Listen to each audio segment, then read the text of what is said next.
Reading with your kids. Hola, ni hao, konnichiwa, assalamu alaikum, shalom, jambo, bienvenidos. Hi, my name is Jedley, and this is the Reading with Your Kids podcast. We are so delighted and so honored that you are part of our beautiful Reading with Your Kids family. You are making such a difference in the life of your children. You are making such a difference in the world. I truly believe it. The time that you spend reading with your kids is an investment in them and in the world. We have a wonderful guest on for you today. She is the author of Love Grows and Grows. Her name is Shannon Forster. Hey, one of the really great ways to experience books together with your kids, especially your older kids, is through an audiobook. Yeah, it's wonderful. It's something you can just pop on in the van while you're driving to soccer practice or school or dance class. It's something that you can put on in the house while you're preparing dinner and listen together and talk about. It really is wonderful. And we have a great way for you to download a free audiobook. And I'd like to suggest downloading one of the books that, from an author that we've featured here in the show. There's so many that are available. Father Greg Boyle's Tattoos on the Heart, and also Barking to the Choir. You can download either one of those books for free. What about Phil Joel's Redwoods in Wales? Yeah, you could download that for free. Or maybe you want to get a YA title, something that's a little fun, like Three Dark Crowns by Kendara Blake. Or maybe you're really intrigued by Kristen Bartley Lenz's book, The Art of Holding On and Letting Go. Well, you can download any one of those books or any one of over 150,000 titles for free by going to audibletrial.com/respect. audibletrial.com/respect. When you go there, sign up for Audible's free 30-day trial membership. That will allow you to download that free audiobook. Now, if you don't like it, and I can't imagine that you won't, but if you don't like it, you can cancel anytime during that first 30 days. You owe absolutely nothing, and that audiobook is yours to keep forever. It will play on an MP3 player, on your phone, on your Kindle, on your tablet, on your computer, whatever it is. I personally have it on my phone, and then there's Bluetooth up to the van, so it plays through the van. It's like amazing. audibletrial.com/respect. audibletrial.com/respect. Joining us right now from sunny Fort Lauderdale in Florida, she is the author of a beautiful book called Love Grows and Grows, a blooming story for an extended family. Please welcome to the show, Shannon Forster. Shannon, how are you? I'm wonderful. Thank you so much for having me today. I am really excited. I am looking at the cover art for Love Grows and Grows, and it is such a delightful piece of art, and it really is. I mean, I know it's cover art for a book, but it's this could easily hang in a little kid's bedroom. It just has this beautiful kind of flower person there, surrounded by other flowers and birds and rainbows, and it's just it certainly sets a great tone for the book. Thank you so much. Yes, I was so excited. My illustrator is absolutely phenomenal, and I was so honored that she would work with me, and she really took my vision, and she just made it explode. And I love when children see this book. They're just so excited to open it and turn the pages. Just very, very lucky that she worked with me. I think that's one thing we don't talk enough about anywhere in the Kidlit world, but I think it's especially, one of the things we always like to talk about, and I'll be asking you this later on, is what kind of things can families talk about when they're experiencing a book. And I think one thing that's overlooked, and certainly it's something I've overlooked, is the fact that typically an author and illustrator have to work together, and sometimes they're working in different parts of the world. Very rarely are they ever sitting down, across a desk or a drawing table for each other. They're, through emails and Skype sessions and text messages, but somehow they're able to put their egos down and to work together and make something beautiful for families to experience. Yes, she is wonderful, and you're going to love my story, actually, because I have never met her. Mm-hmm. She lives in Romania, and I'm in Fort Lauderdale. And I found her, and we worked together every day for over a year. And we have never met, and we have never actually spoken to each other. And isn't that absolutely incredible that I would draw her character boards? We'd go back and forth every single day. We'd work a few hours here. We had different time zones. And she was just such a joy to work with, and she really saw my vision. And it was a great experience, and we're half a world away. So technology is just amazing. Absolutely. So tell us about the amazing story that we're going to experience when we read Love Grows and Grows. Oh, thank you so much. Yes, Love Grows and Grows is a story about blended and extended families. And I really had a mission to show children that all families are special. I myself am divorced and remarried, and in our world, we created a really nice dynamic with our children that they feel safe, that they feel happy. They have 4 parents. We all work together. And when we're out a lot, people will say to us, wait, you're who? She's what? And how are you guys getting along so well? And we thought, we just made a choice that our kids come first, and we all love our kids, and it's not about us, and we're just going to have a great time. And that's what we decided to do. And I just couldn't believe how many people would approach us, and just be so perplexed about how well this is working. I thought, you know what? I have such a nice story that I could tell. So that's why I wrote the story, Love Grows and Grows. That's really wonderful. And from what I'm hearing, and what you have created with your family, with your current spouse and with your ex-spouse, is really unique. I hear horror stories all the times, and there's a famous, advice person on the radio who says, you get divorced, just what you have kids, don't even think about dating until the kids are grown and out of the house, right? Because you can't blend the families. What was other than just, you said you made a choice that we're going to make this work. Is that the key to it? Just deciding this is going to work. We're going to do what we need to do. We're going to put our egos down. We're going to put what's best for the kids first. Yes, I believe so. And for us, it just worked so well. I mean, with my children, here's the thing, I immediately told my kids it's okay to love her, their new stepmother. And I hope they love her more than anything in the world, because, not to sound funny, but, her relationship with my children really has nothing to do with me. Love grows and grows. I know that sounds so silly, but even adults sometimes, forget that there's there's a limit on love where, oh wait, there's no more, so now we're giving some to somebody else, and now we're losing somehow. Do you know what I mean? It just doesn't work that way. So I've always told them, just listen, life is great, and you can just love as many people as you want, and the more the better. And that's also why I made the characters flowers. They're human hybrid flowers. They're so cute. And I love that, because I make this little analogy in the book with the kids, saying that, you can have one flower in your garden, and of course, yes, it's beautiful, but the more flowers you add, the more wonderful it becomes. That's really a beautiful image, and one that's simple and easy for kids to understand. Where do you think, and I know we're kind of getting off the subject of your book, but you seem to have an insight. Where do you think the notion that there's a limit to how much we can love, where do you think that came from? Well, that's a really good question. I came from I was a child of divorce, and I loved my mother and father very much, but it was a very tumultuous scenario. I was always the middle person, and I think that happened a lot with my generation, and you can either repeat or learn and change behavior. And I never liked that feeling, and it was just it was horrible. And then I swore I would never get divorced, like everybody says, when we start. And then, of course, I was in a situation where I was getting divorced, and I thought, oh my goodness, okay, now what? And then I just said, I refuse to repeat this behavior.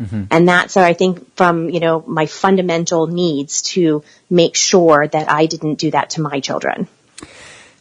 You use the term, you made a choice, and I've had other guests on this podcast and other podcasts say that love is a choice. It's an emotion, and it's a feeling, and there's chemicals going on, but more than anything else, it's a choice. And when you make that choice to love someone, and when you're conscious of that, I think that's something that we need to become aware of, that we're making choices to love people. Yes, this baby comes into our life and it's amazing, and I feel this, and the emotions are going, and there's this bonding and this chemical and that chemical. But ultimately, we're also making a choice that I'm going to love this child, I'm going to love this other human adult, no matter what. And and I think if we're aware that we're making that choice, it makes it easier when we hit those rough patches that are bound to happen in any kind of relationship. Yes. And then also another thing too that I think about also is in today's world is that sometimes we create all these rules, maybe rules we've been taught through past generations. And, life is kind of teaching us, listen, we don't necessarily need these rules. Who's to say, what a typical family is anymore? And there's really no such thing. And I'm so happy for that. I kind of like when there's a variety of things, and it's interesting. I do a lot of author reads and book signings at elementary schools. My degree's in education, so it's nice I get to go into the school system. And I find a lot, it's one of my favorite things that I see sometimes is sometimes the kids will raise their hands and they'll say, I'll talk about extended families, what they are, and they'll go, oh, okay, I know what that is. And then someone will say, now I understand why my friend Billy has two homes, because even though it's not so faux pas, so to speak, having an extended family, but it's something that we really don't just discuss in an open topic, especially if you don't come from an extended family. So not that necessarily those parents are doing anything wrong by not speaking about it.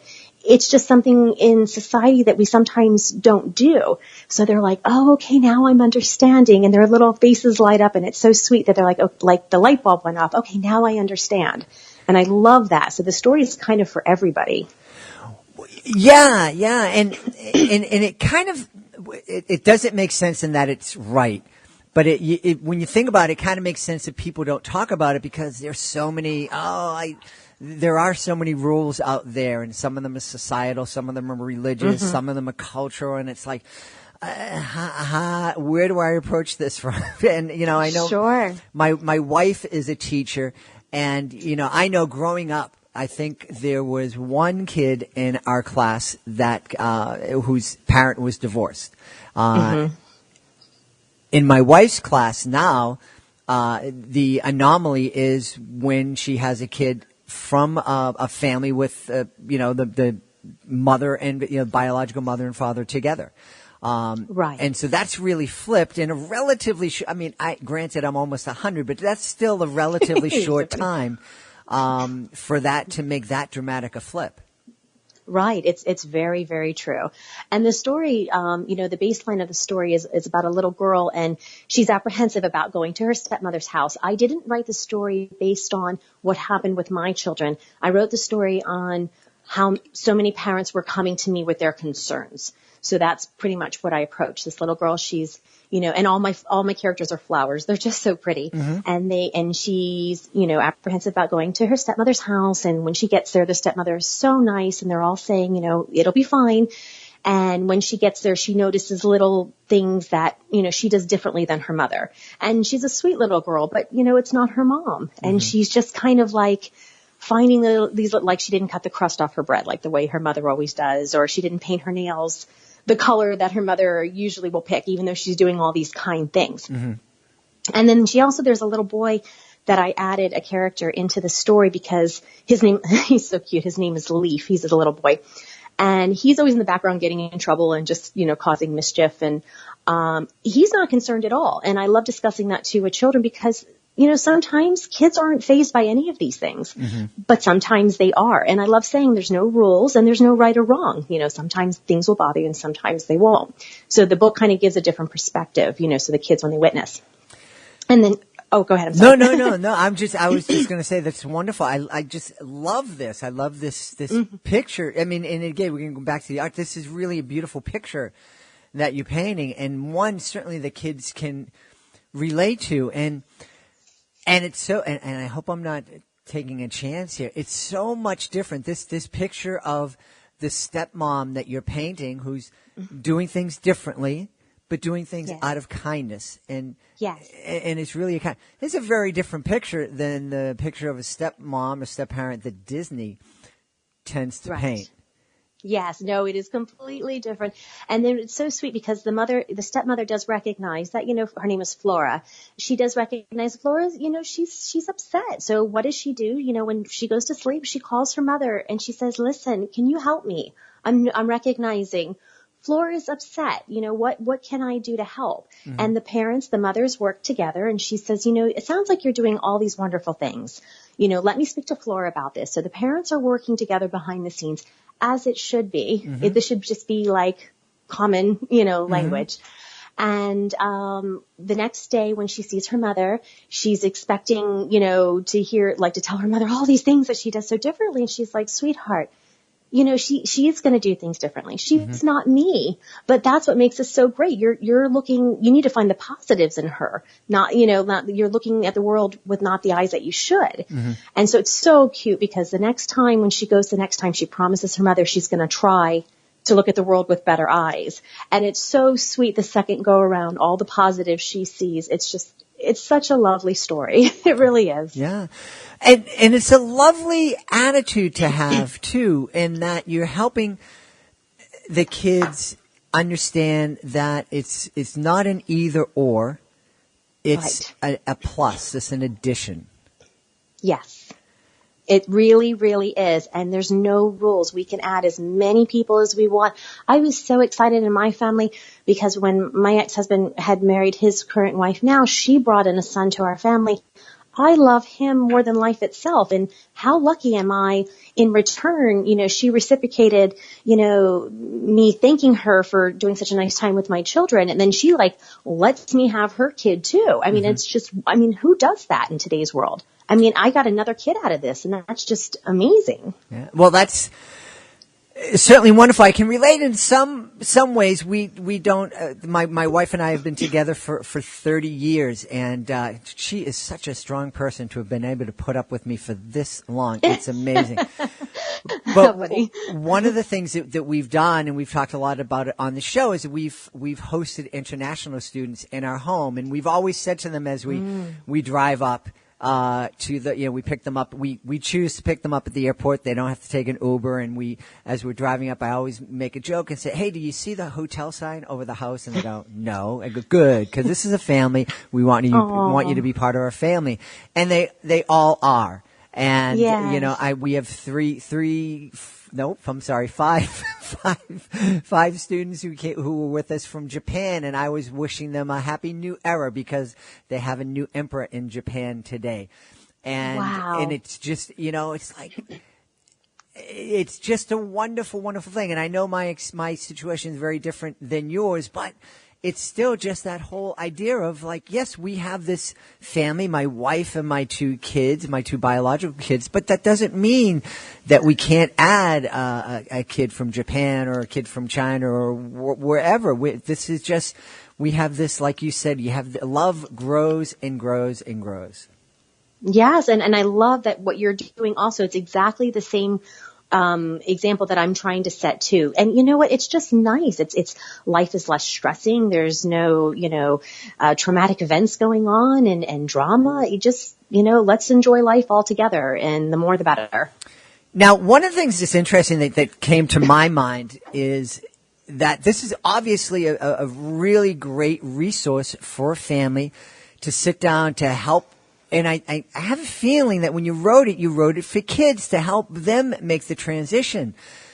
But I'm wondering, yes. have any therapists kind of picked up your book and said, I ain't using this with the kids. I'm sitting down using this with the couples when they're breaking up. Because this is what... Yes, absolutely. Yes, I have a minor in psychology, and I have to say honestly, there is definitely subliminal messages going through that, to me are extremely blatant, not subliminal, but yes, they are there. The parents are molding not great behavior. It's supposed to be normal behavior. Mm-hmm. This isn't supposed to be extraordinary that they're acting this way. This is just how you're supposed to be.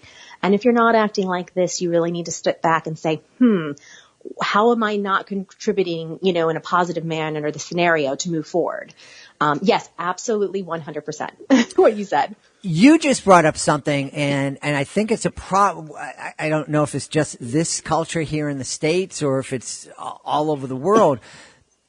You mentioned that, hey, I'm doing the parents in your book, they're modeling what's supposed to happen.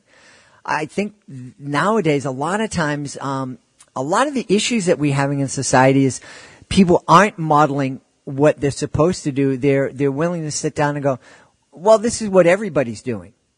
Right. So as long as I'm doing what everybody else is doing, you can't blame me. Why should I be special and have to be held to this high standard? It's like, well, no, that's just the regular standard. You're like way below it right now.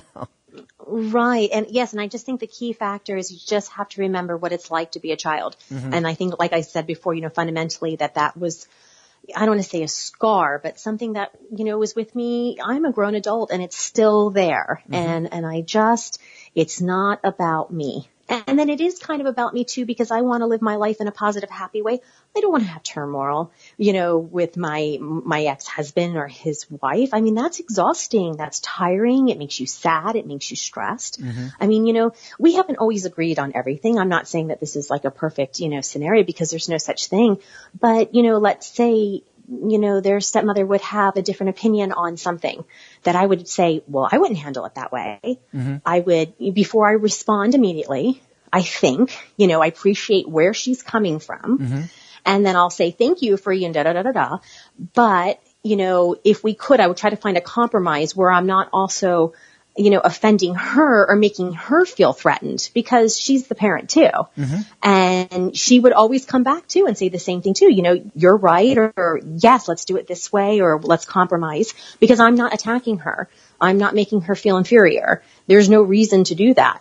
We're all on this together and doing this because we love our children. So why would I, be negative if it's not because I necessarily agree it's not about me, mm-hmm. Mm-hmm. There's more of us involved than just me. Yeah. That's a very, very important point, that whole idea of we're all parenting these kids together. And mm-hmm. we need to be able to make compromises, because while we absolutely don't want to be fighting, and you don't want there to be all that acrimony, but you also don't want a situation where, the rules are on one side of the pendulum in one home and then a completely different side of the pendulum on the other home. There has to be some consistency there too. Yes, and that was 100%. I can have to say to all parents out there, the bonus, bonus, bonus, bonus. I say it 4 times because we had 4 parents. It is wonderful. I mean, we have great kids, but they do things. They're kids. And let's say one child, I don't know, isn't so kind to, says something not maybe so nice to their stepmom. She immediately calls me and says, listen, just want to bring to your attention. She says it in a nice way. This child, da-da-da-da. Mm-hmm. Guess what happens?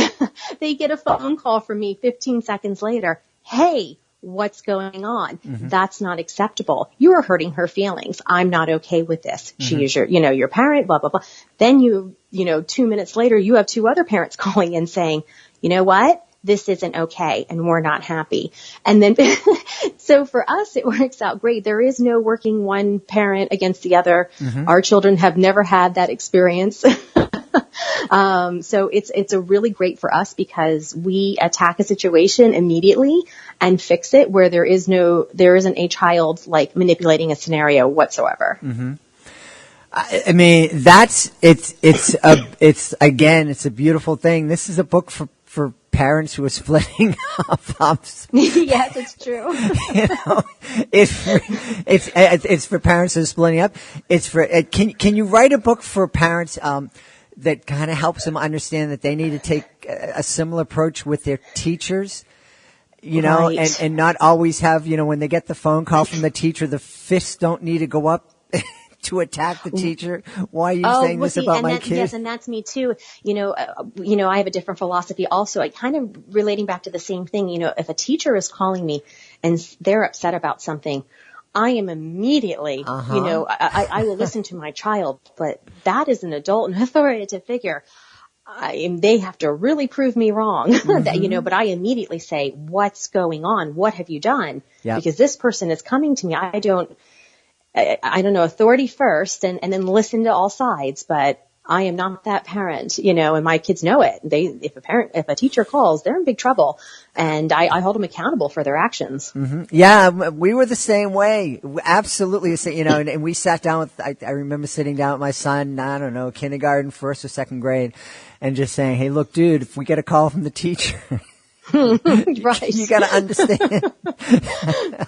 But it made sense because, and there was a situation where the teacher wasn't right, and I listened to my son. We ended up working it out. But the default kind of mode was, we're on the same page. Me and the teacher and your mom, we're all together to do the best thing for you. Yes, absolutely. And boy, my teacher's life would be so much easier if parents would do that. I know. It's so true. It really is.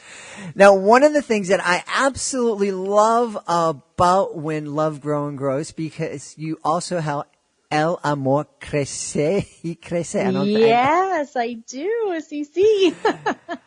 I personally do not speak Spanish, but I thought it was so important to make the book also available in Spanish, especially I live in South Florida, so here it's just vital. And so it was so important to me to connect with as many kids as I possibly could. So, and it should be like that all around the country, of course. But, yes, I'm very, very happy to say that the book is in both a Spanish and an English edition. Yes. And as I said, again, it's the illustrations are just beautiful. But I know people aren't going to believe me. So tell them, I know they can just go to your website, and one of the first things they see is that artwork. So tell people where they can go to see the artwork and learn more about the book. Oh, thank you so much. Yes, I do have a website. It's lovegrowsandgrows.com. And then I'm also currently selling my books on Amazon. So if you put in Love Grows and Grows, you can also, it will pop right up there too. And then one thing also too that we haven't discussed is there's this really sweet musical composition inside the book. I don't want to give too much away about the story, but it is super, super cute. And at the very end, for children who can read music, there has the actual musical notes to a special song that is in the bottom of at the back of the book.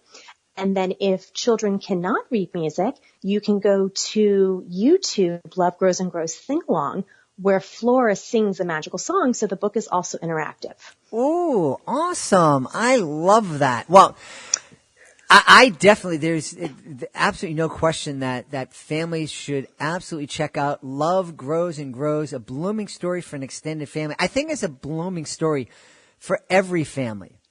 Because thank you for saying that. That means a lot. Thank you. I really do appreciate that compliment. Well, it's true because, like I said, my wife and I have been together for 30 years, but my kids have, there are people in our lives that are, their families aren't together. And they're dealing with this. And some of the kids are in great situations, like your kids are, where the parents are getting along, and some aren't. And, right. So this is a wonderful book. And like I said before, now in my wife's classroom, it's very unusual for her to have a kid who is living with both biological parents. So this is an issue that touches everyone. And I think it's a great way to sit down, for every family to sit down and just talk about this. And that message, that Love Grows and Grows message, really is wonderful because I think the more our kids understand that, the more we understand that our ability to love, our capacity to love, is never ending. It's like your muscles. The more you use it, the bigger they grow, and the more you have. Right. It's the best rule we have. Absolutely. Yeah. So definitely check it out. A great addition to any family library. Love Grows and Grows by our guest, Shannon Forster. Shannon, I've had such a wonderful time speaking to you today. Thank you very much for being on the show. Thank you, Jed, so much. It's been a wonderful experience, and I'm so appreciative for the opportunity. Please be sure to join us for the next edition of the Reading with Your Kids podcast. We'll be traveling up to Halifax in Nova Scotia to celebrate the Buddha's birthday with author Andrea Miller. Can't wait for you to meet Andrea. She's a lot of fun. Hey, if you are the author of a great children's book, you may want to look into our Reading with Your Kids Certified Great Read program. It's a wonderful program that we've established that's really made a difference for a lot of authors. One of our Reading with Your Kids Certified Great Read authors, her book was discovered immediately after it received our Great Read recognition. And it was discovered by this beautiful association of librarians that serves at-risk kids. And they put this book on their recommended read list. It made such a difference. And you've heard Dr. Linda Mubarak talk about how being a Reading with Your Kids Certified Great Read helped her book be recognized and nominated for a very prestigious award in Christian literature. We would love to find out how far your book can go. Check it out today. The Reading with Your Kids Certified Great Read program. We've established a panel of evaluators. Their parents, their teachers, their kids. And if they believe that your book is worthy of 4 or 5 out of 5 stars, it becomes a certified great read. And with that comes also some great tools that can help you promote your wonderful children's book. Check it out today at our website, readingwithyourkids.com.